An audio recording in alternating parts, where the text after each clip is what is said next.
RMN Listen Ring Anodan Basket Edition Basket Edition.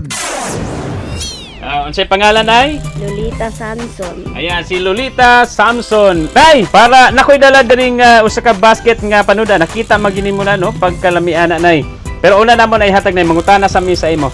Kinsa nga anchorman ang nagdala sa programang mano-mano sa straight to the point matag alas 6 hangtod alas 8 sa buntag? Si June Duterte. June Duterte, sigurado? Sigurado. Oh, di basta-basta sa nanay ba no? Tigpaminawan gid ay mga kasama kay nakatubag bandayon kay Radyoman June Duterte.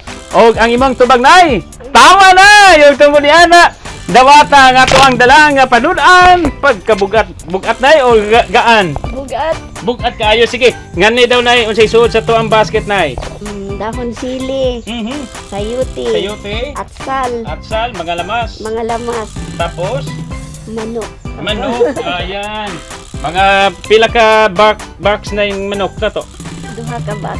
Duha ka box di basta-basta murag higop kitag sabaw karong nay. Higop jud. Sige na, sa ito ikasulti sa DXDC nay.